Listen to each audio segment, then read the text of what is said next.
This is a story about Colonel Muammar Gaddafi. No demonstration at all in the streets. Even after 40 years in power, Libya's Colonel Gaddafi has some bold ambitions. Mr. President, I started fighting Gaddafi before you started. What? I started fighting Gaddafi before you started. They love me, all my people with me. They love me all. Today, the government of Libya announced the death of Muammar Gaddafi. This is the place where Gaddafi was finally captured at this point, but he was still very much alive. From here, they took him to another location, and everybody we've spoken to says he remained alive at that point. Right now, Libya, nobody even knows Libya. Frankly, there is no Iraq and there is no Libya. It's all broken up. They have no control. Nobody knows what's going on. The world would be better off with Saddam Hussein 100%. and Gaddafi in power. 100%. A story about love, money, and betrayal. Even in death, Gaddafi is perhaps still one of the most popular African leaders of the 21st century, who has fascinated very many people both within and outside the continent because of his generosity, charisma, rule, and vision for the continent.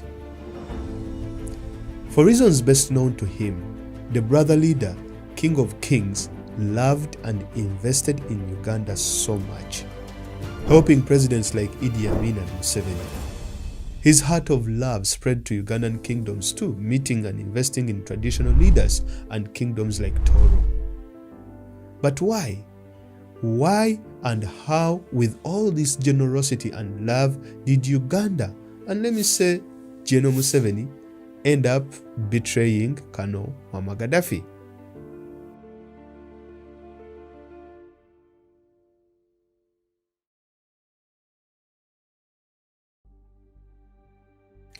Gaddafi's relationship and fascination with Uganda started way back in the 70s, during Idi Amin's regime. Now, during this time, he provided both economic and military support to Amin's government. When Amin's rule and regime was under attack, he sent Libyan troops to help rescue his failing regime against Museveni, Obote, and other dissidents, which ended in a disaster. Now, Idi Amin later flew from Uganda to Libya and later settled in Saudi Arabia in 1979. After Amin's overthrow, in 1980, Uganda organized and held elections, which Museveni claimed that they were rigged, dragging Uganda into a civil war between Museveni and Obote. In this war, Museveni and his rebel outfit got stranded due to lack of supplies and military ammunition. When Museveni approached the CIA and the UK for arms, he was turned down due to his closeness with Gaddafi, according to the CIA declassified records. Now, in 1982, Libya airdropped heavy field guns and rocket launchers into Museveni's camps in central Uganda, greatly boosting his rebel outfit and making their victory possible in January 1986. In the early days of Museveni's government, Libya trained Museveni's military. In fact, Museveni's intelligence agencies, that is the External Security Organization as well as the Internal Security Organization, took their names after their Libyan counterparts. Gaddafi would make countless trips to Uganda and fall in love with the country by making investments and building infrastructures. For example, the Libyan Africa Portfolio LAP bought 51% shares of Uganda Telecom Limited and 60% shares of the textile company known as Tristar. Gaddafi also made substantial investments in Tropical African Bank, National Housing and Construction Corporation, the Windsor Lake Victoria Hotel, and so many other companies. Gaddafi even convinced Museveni not to sell unrefined oil, promising to help build a refinery and a pipeline from Uganda to Kenya. By the way, one of the little-known facts is that through Museveni, Gaddafi also funded the RPF rebels after they invaded Rwanda in 1990. He provided them with arms that were flown into Uganda and then handed to the RPF by the Museveni regime. This is the Kingdom of Toro, found in western Uganda. In 2001, Gaddafi became interested in this kingdom. At the time, its ruler, Oyonyimba Kabamba Iguru, was just 9 years old. With Gaddafi's love for this kingdom, he became the main financier of the kingdom projects, including the construction of this mega palace. To the Ugandan Muslim community, Gaddafi left a lasting legacy with a state-of-the-art magnificent mosque with the ability to hold a capacity of 3,000 worshippers. This beautiful peach and cream-colored grand mosque is the second largest in the entire East Africa. During his numerous visits, he even joked with Museveni, asking him to rule for life, and wondered why he even bothered holding elections. At one of his visits, he even promoted Museveni's son Muhoozi Kainerugaba from captain to major, and complained that Museveni was sitting on his son's ranks. It is also said that during the 2001 and 2006 elections, Gaddafi bankrolled Museveni by providing him with finances to run his campaigns during this time. This seemed like an unbreakable relationship that benefited both, but that was not to be. So why did Museveni pull the rug out of Gaddafi? Now this can be narrowed down to two factors. First is the Western interests, and the other one is Gaddafi's ambitions. Like Ghana's first president, the firebrand Kwame Nkrumah, who called for the United States of Africa, Gaddafi poured a lot of energy, rhetoric, and resources into the quest for African unity. During a summit in SAT in 1999, the Libyan leader helped convince 45 heads of state to approve the creation of an African Union, which succeeded the OAU, and for more than a decade, he was the largest patron and the most outspoken advocate. That same year, Gaddafi came up with the idea of a United States of Africa, uniting the entire continent, creating a single currency and a single military. For Gaddafi, the AU would be used as a launching pad for the creation of a United States of Africa. If there was anyone who would champion something of that magnitude, it was Gaddafi. It is estimated that roughly 15% of the AU operating budget provided by member states came from Libya. His move towards the integration never went unnoticed. Libya's Colonel Gaddafi has some bold ambitions. His ideas for African unity involve the creation of a United States of Africa. Whether real or imagined, this was a scary idea to the Western powers and some African leaders who worried about their positions and influence in a united Africa. The idea of a United States of Africa had African leaders divided on the matter. Among those against was General Museveni. Yes. Could I bring up a case of another thing? Even though it may sound as if I'm interfering here, where I shouldn't. You're most welcome. I'm aware of Mr. Gaddafi's approaches and efforts to get a foothold in your part of Africa and all. And I just like to intervene and caution. A man Gaddafi had helped come to power, financed his elections, backed to rule for life, and invested a lot in his country. Two reasons explain Museveni's disagreement. First, it was a threat to his own grip on power in Uganda. Though Museveni appreciated the support and flattery, in his mind he did not fight to grab power to be under another leader. It was either him or no one else. Second, Museveni is a regional power blocker for the West in the Great Lakes region. In this position, he serves the interests of the West through military interventions in countries like the Congo and Somalia, as well as providing intelligence to the CIA on the regional leaders. Mr. President, I started fighting Gaddafi before you started. What? I started fighting Gaddafi before you started. When General Museveni weighed everything, he chose his side by placing the interests of the West before those of his fellow African leaders. And that is why, when the suggestion was officially tabled during the AU meeting in Accra in 2007, Museveni and the South African leader Thabo Mbeki fiercely shot it down. He was scared that if he championed Gaddafi's idea, the Western wrath would befall him. He was too well aware of who kept him in power, and if they wanted him the next day, he would be gone. On the other hand, by betraying Gaddafi, he became worried that Gaddafi would likely revenge against him with the use of his military and financial juggernaut to destabilize him, something he knew too well about. Museveni clearly understood that resisting Gaddafi was far much easier than resisting the West.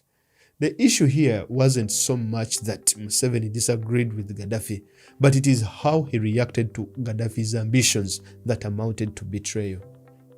Now, thank God for WikiLeaks. By the way, free Julian Assange. It is because of him that we are able to know what happened. On the 13th of June 2008, while attending his son's graduation at Fort Leavenworth in the United States, Museveni expressed his concerns to the Assistant Secretary of State for African Affairs at the time, Jandai Fraser. The terrified general ratted on the Libyan president that he presented a problem for Africa and that he was pushing for the creation of a United States of Africa to be ruled by one president, which Museveni deemed neither feasible nor desirable due to the culture and linguistic differences of the continent. Museveni also claimed that Gaddafi pressured small African countries through bribes and other means, making small West African countries afraid to participate fully or speak up during the United Nations, African Union, and other international meetings.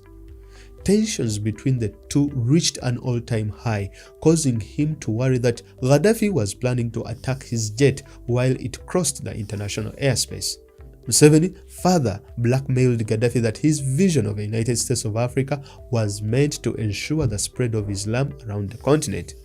And so, General Museveni requested for help from the United States of America to provide him with additional air radar information whenever he flies over the international waters. Months later, he would replace his old Gulfstream 4 jet with a new luxury Gulfstream 5 jet at a cost of 88 billion Ugandan shillings, fitted with enhanced anti-terror capabilities. At the time, it was the only one of its kind known to be owned by anybody else on the continent. Museveni's paranoia over Gaddafi wasn't necessarily about the USA, but the popularity of Gaddafi within Uganda. In the Muslim community, the Libyan leader was praised for his generosity with the mosque and other projects. Kingdoms like Toro had benefited a lot from him, with others lined up, making him very popular. When Gaddafi met with the officials of Buganda Kingdom, the largest in the country, in 2008 without the knowledge of Museveni, and paid a surprise visit to the kingdom, holding a meeting for 37 minutes, the government viewed this move as an attempt to undermine Museveni, who was at odds with the kingdom at the time.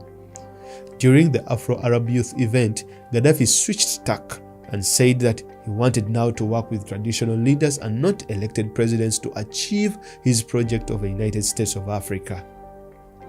And so, in January 2009, Gaddafi organized and bankrolled traditional leaders across the African continent to discuss African unity, which drove Museveni nuts and ended up blocking traditional African leaders from Uganda from attending the event.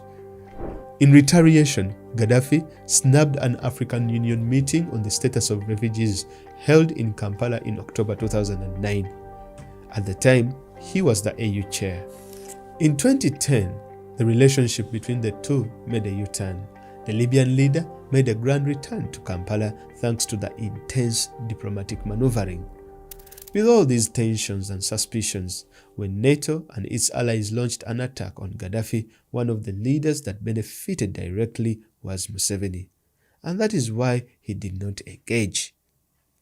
Why would he even engage, yet he had snitched on Gaddafi to the US for trying to shoot down his jet? I had forgot to mention that Gaddafi was angry with Museveni because he deliberately misled him about the offer by the former US president regarding the destruction of weapons of mass destruction. Your decision to declare and then to begin to dismantle the nuclear program and the chemical weapons program. You said at the time that Libya expected some enormous benefit, a very real benefit. And many people in Libya say they're still waiting for that benefit. What is Libya waiting for? What do you expect from the West? I don't believe America fulfilled its commitments and pledges vis-à-vis Libya regarding this point. We have been told that President Bush is a man that honors his own word, and so far we are not so sure of that. What specifically are you waiting for the U.S. to do? What complaint do you have with President Bush? Museveni had convinced Gaddafi that the US president at that time, George Bush, would remove sanctions on Libya and open doors for American investment in his country if he destroyed his weapons of mass destruction. The Libyan leader did as told, and was convinced that he had given Bush a decisive campaign advantage in the election. When Gaddafi complained, he was told by key people in the British intelligence that Museveni had sold him a lie. This turned out to be Gaddafi's biggest mistake that led to his downfall. Because if he possessed a nuclear weapon or still pursued a nuclear program, it would act as a deterrence for NATO and its allies to attack Libya. Fast forward to 2021, Museveni since then has been trying to play hero and trying to step into Gaddafi's shoes to become a champion of African unity in finance and security. Well, he is strong in some areas, although he lacks the tenacity, charisma, and above all the financial muscle to see a massive project through. Edge is also not on his side, and also his handlers will not be happy if at all he achieves these particular ambitions, and I mean the West, because that is the same reason as to why they fought Gaddafi. During his speech at the 2021 inauguration, he labeled NATO and its allies as aggressors. The security situations in Libya was created by the arrogant and irresponsible actions of some actors that took actions that were against the express position of the African Union. I can reveal to you that those actors had a narrow escape. I contacted His Excellency Jacob Zuma of South Africa and proposed that African armies that so decided to intervene in Libya and confront and teach a lesson to those aggressors who were let down by Muammar Gaddafi, who abandoned Tripoli without a fight. Although at that time I did not have direct link with Muammar Gaddafi, I advised his envoy, who came to see me here, turn Tripoli into a Stalingrad, so that if the aggressors so wished, could come on the ground and we fight man to man. Now seemingly, Museveni was furious at the people who killed and overthrew Gaddafi. The irony of this is that these are the same people that Museveni had been ratting the African strongman to. After Gaddafi's fall, all his assets in Uganda were frozen, and General Museveni could not even save the legacy of the national mosque that he had built. The name Gaddafi had to be scraped off. It was named the Gaddafi Mosque after completion in 2008 as a tribute to former Libyan leader Muammar Gaddafi, whose government paid for it. Now, close to 2 years after Gaddafi was killed, the Uganda Muslim Supreme Council has dropped the name to appease the current Libyan government. It's now a national mosque because some people, I think, detested the name, those people in power, and yet we wanted to cooperate with them. We had to go by their condition of removing Gaddafi Mosque. Clearly, Gaddafi is the only African leader that Museveni feared the most. The power he wielded definitely drafted the general on the continent, reducing him to the position of an errand boy. However, with his overthrow, a vacuum appeared that General Museveni had positioned himself to take on with support from the same people that overthrew him. In all honesty, General Museveni could not do anything to save Gaddafi. The only thing he could have done is maybe not to rat him out and blackmail him to his enemies. Even if he wanted a military intervention, there is no way that he would save his regime. When Museveni's time is up, these same people will come for him.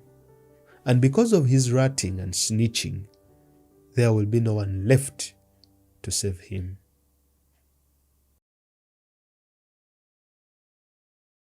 Kwame Nkrumah Osajifo from Ghana, he was the first man to lead Ghana out of British control. And Osajifo Kwame Nkrumah had a vision that he got from Marcus Garvey. So you have the Black Star in Accra that came with Marcus Garvey, the Black Star Line.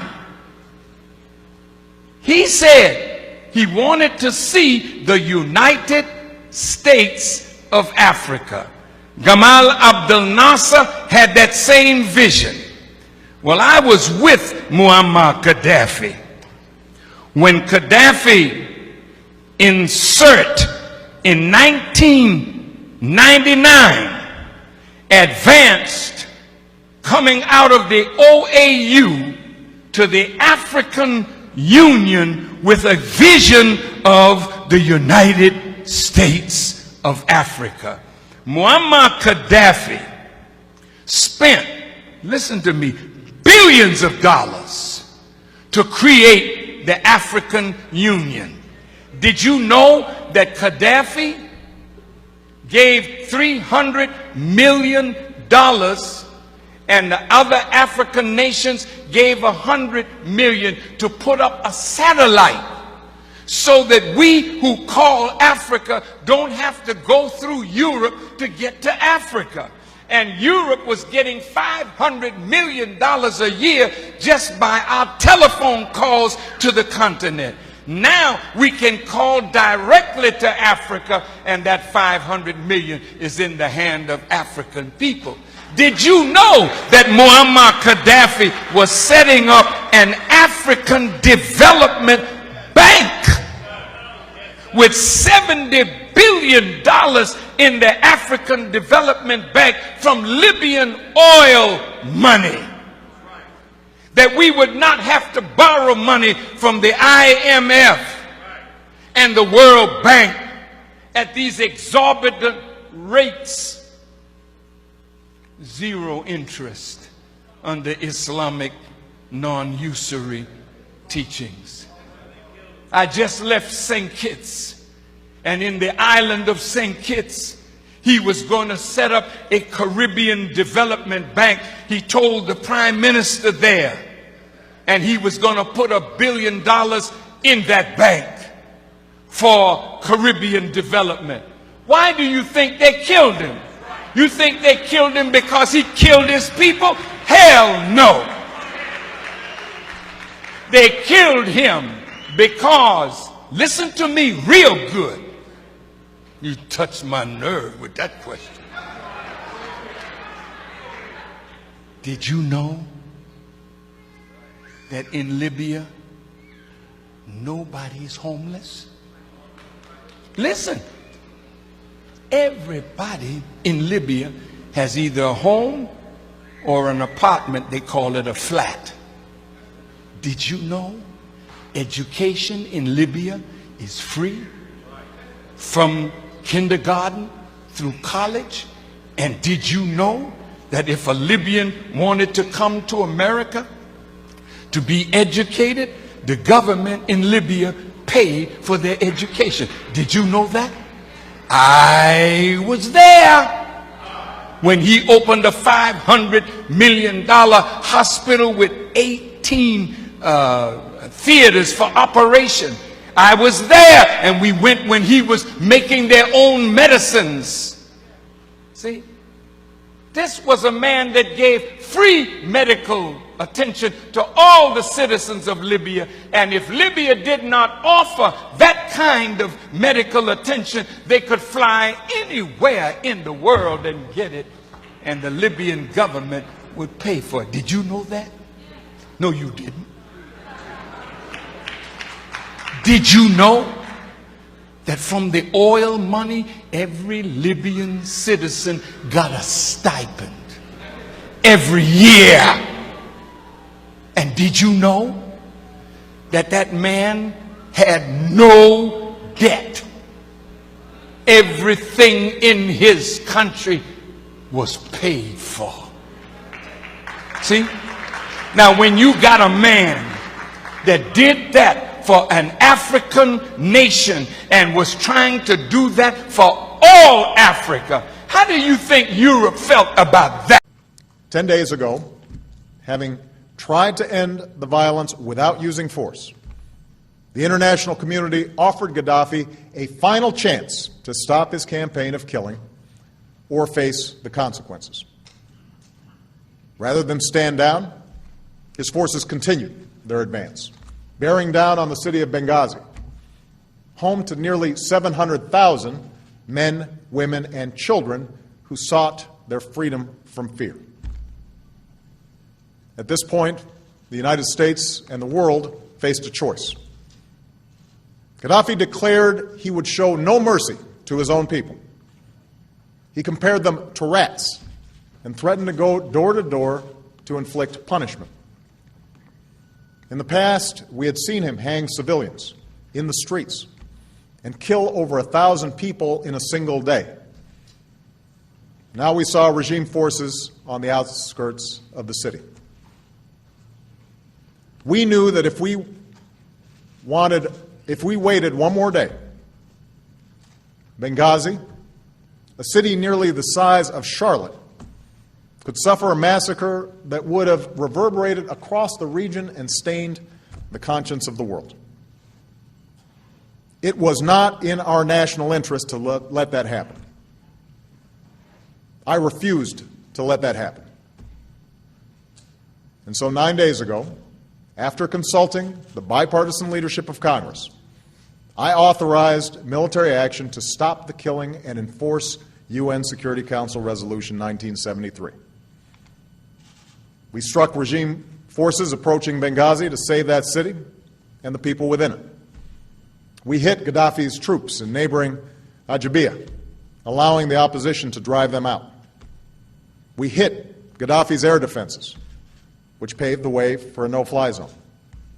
We targeted tanks and military assets that had been choking off towns and cities, and we cut off much of their source of supply. And tonight, I can report that we have stopped Gaddafi's deadly advance. Today, we can definitively say that the Gaddafi regime has come to an end. The world is a better place with Gaddafi gone. If you have studied African history, then you must have heard of Muammar Gaddafi, the famous Libyan revolutionist and politician. If not, then learn about him from this video. Muammar Mohammed Abu Munir al-Gaddafi, commonly known as Muammar Gaddafi, was a great African revolutionary leader, born on June 7, 1942 in Qasr Abu Hadi in Libya.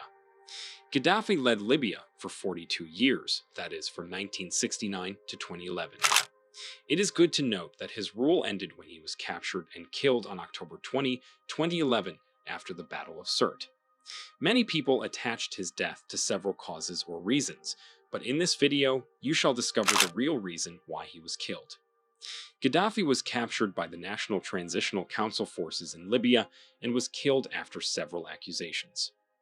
Looking at the number of reasons why Mohammed Gaddafi was killed, you might begin to wonder if this was because of excess dictatorship, and if it was, then you might also wonder the type of leadership such a dictator had. Before his death, Muammar Gaddafi went to take refuge in a large drainage pipe, accompanied by a good number of bodyguards. When the National Transitional Council fighters came, they opened fire, which saw the demise of the long-hunted Gaddafi. Here is the real reason why he was killed. As earlier mentioned, Gaddafi was killed after being accused of several actions, and attempts most especially his desire to put forth an African gold-backed currency known as the gold dinar. According to credible and reliable sources, he was not killed for humanitarian purposes, but for power, oil, and money. Gaddafi suffered torture from the Western National Transitional Forces before finally giving up the ghost at the Battle of Sirte. If Gaddafi had succeeded to establish such a monetary system in Africa, the United States of America, Asia, and Europe would have been forced to buy oil and minerals in the African gold-backed currency, which would have tipped up sales. Gaddafi was strongly pushing this agenda via the African Union, especially when he was the chairman in 2009.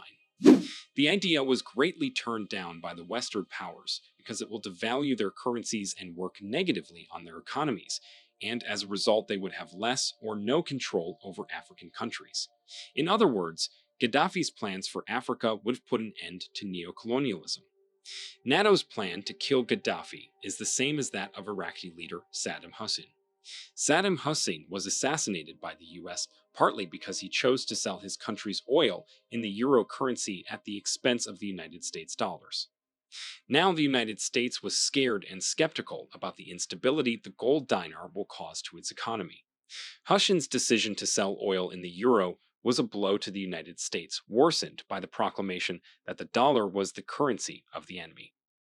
All these would have brought back another currency war, which in history was very common, especially in intra-Western and Middle East countries. According to the International Monetary Fund's report, Libya's central bank in 2011 possessed an estimated amount of 144 tons of gold in its vaults. Muammar Gaddafi's plan was to introduce a gold-backed currency, which he previewed that all African and Muslim nations will adopt. Although he had this in mind, he felt it could be some sort of rivalry with the euro and dollars. How the United States got to know about the gold dinar.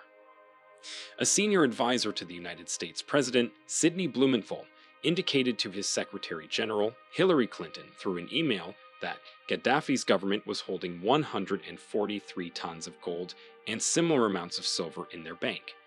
In late March 2011, these stocks were taken to the southwest direction of Libya's border with Niger and Chad.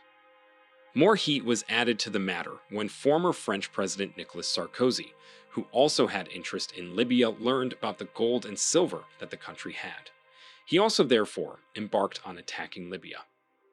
Some of Sarkozy's plans was to gain a share in Libyan oil production, to increase their French influence in this country and North Africa, to improve his internal political situation in France, to provide the French military with a chance to regain its position in the world, and to address Gaddafi's plans of freeing the so-called Francophone Africa from the parasitic French control. Hillary Clinton, the then United States Secretary of State, after hearing this, sought to prevent creation of such a currency in Africa. This hard currency would have allowed Africa to shake off the last heavy chains of colonial exploitation in the continent. The allegedly leaked email of Hillary Clinton had far-reaching implications on the fluid state of post-colonial relations with the West. If this is to be likened to something, then it is an eye-opener. Where Africa seeks to build an independent economic structure, the West is seen to try and derail those plans so as to retain its primacy in world affairs. That is why Gaddafi saw an unexpected death due to his desire to get Africa and Muslim states a new currency. If you are just joining us, then you are watching the real reason why Gaddafi was killed. Like the video and share it so it reaches many more Africans. You can also subscribe to our channel and turn on the notification bell in order not to miss any of our amazing content. Let us talk more about the gold dinar, a groundbreaking dream for Africa. Gaddafi's objective of this new currency was to divert oil revenues towards the state-controlled funds rather than American banks. In other words, it was aimed at stopping the use of the dollar for oil transactions in African countries, most especially Nigeria, Tunisia, Egypt, and Angola. In fact, these countries were ready to change their currencies as soon as the golden dinar was launched. Unfortunately, in March 2011, NATO, or the North Atlantic Treaty Organization coalition forces, began a military action in Libya in the name of freedom and humanitarian concerns. Unfortunately, many ignorant Libyans listened and believed the Western media instead of backing their leader. Gaddafi succeeded to rule Libya for over 42 years because he managed to gain support of many Libyan tribes by providing them with free water, almost free gasoline, free health system, as well as cheap and affordable education. Gaddafi's death marked the end of an African dream. Muammar Gaddafi wanted to stay away from American influence in his oil transactions by using the golden dinar. He launched a project for this currency, and other African nations were ready to give him massive support. This was an African dream, but at the same time, it was going to be a nightmare for Western banking, which greatly benefits the USA and most European countries. The North Atlantic Treaty Organization's forces were involved in Gaddafi's capture, while the Libyan military were also on the ground to enhance defense. The NATO forces opened fire in a pipeline hideout where Gaddafi was seeking refuge, wounding him on the leg and back. According to one of the unnamed National Transitional Council fighters, one of Gaddafi's own loyalists also shot him, apparently to spare him from being captured. Few minutes later, as the fighting continued, Muammar Gaddafi was killed. Several videos related to his death were shown on television and circulated on the internet. The leader was killed alongside his son, Mu'tasim Gaddafi, and they were buried a few days after their assassination. Let's look at other reasons that led to the killing of Muammar Gaddafi. Besides all what you have watched about why Muammar Gaddafi was killed, there are also points from credible media sources that facilitated this process. As a strong and very dynamic leader, loved by the people of Libya, there were some things Gaddafi did for the people, which were not pleasing in the eyes of his opponents. 1. In Libya, there was no payment for electricity during Gaddafi's reign. Electricity was free for all citizens. Fuel, education, and healthcare were almost free, or close to nothing for most Libyans to afford. 2. With an excellent management of oil revenues, the Libyan state had managed to store hundreds of tons of about 143 tons of gold, according to WikiLeaks, and the same amount of silver. All these resources were going to make Libya the most influential country in Africa, supplanting France, for instance. 3. There were no interest on loans in Libyan banks and state-owned financial enterprises. Loans were given at 0% interest rate by law. 4. Living in a house was a must-have issue for all Libyans. Gaddafi even vowed that his parents would not get a house until everyone in Libya had one. In fact, having a house in Libya was considered a human right. 5. All newly wedded couples in Libya received money from the government to build their new apartments. 6. Necessities were given out freely or at very affordable prices to Libyans to better their lives amongst others. All these were seen as provocative and dictatorial to those who were not in support of Gaddafi's projects, which at the end culminated to some fighting and subsequent killing of the revolutionary leader of Libya. All these other reasons why Gaddafi was killed are gotten from the Muslim Times media source. Gaddafi even carried out the world's largest irrigation project in Libya, the Great Man-Made River. This project utilized giant pipes to send fresh water from the Nubian sandstone aquifer system Fossil Aquifer across Libya, and it was fully funded by the Libyan government. No loans from the IMF or China. Unfortunately, NATO forces intentionally and under strict orders destroyed this irrigation system, and even went further to destroy the factory where the pipes for this project were manufactured. This was a project that was aimed at helping Libyans, so why destroy it if your goal is to free the same Libyans? That is how you saw it on this video titled, The Real Reason Why Gaddafi Was Killed. We hope you now have ample facts to back your doubts after watching. For a quick summary, although Muammar Gaddafi had his own personal shortcomings, what is widely known about him by people in Libya and Africa was that he was at the verge of getting Africa out of external control, as you have just watched. Many sources gave different ideas about the real reason why Gaddafi was killed, which normally were based on what they perceived about the whole situation of establishing a new currency in Africa. Several biographers and observers characterized Gaddafi as a populist. He was well known for appearing on screens severally to answer questions that people asked him. As a highly esteemed figure, Gaddafi dominated Libyan politics for 4 decades and was a subject of a pervasive cult of personalities. He was decorated with several awards and praised for his anti-imperialist stance, support for Arab and then African unity, as well as significant for the development of Libya. Gaddafi transformed Libya into a new socialist state in 1977. He officially adopted a symbolic role in governance, but remained head of both the military and the revolutionary committees responsible for policing and suppressing dissent. We have seen the assassinations of many African leaders who had the mission of freeing their people from Western influence or uniting Africa. Look at the likes of Patrice Lumumba of Congo, Sir Abubakar Tafawa Balewa of Nigeria, and Thomas Sankara amongst others. History is just repeating itself, only the actors are changing. Africans must avoid external influence and work with their leaders to foster development in their countries. If this video was an interesting one to you, then please give it a like. What impact do you think the death of Gaddafi has imposed on Africa? Do you think that Libyans made a very big mistake to stand against Gaddafi when he needed them the most? Which African leader now can be bold enough to do what Gaddafi was doing for Africa? Did Gaddafi's African gold dinar dream die with him? These are questions that our African leaders need to answer. Thanks for watching, and see you in our next video.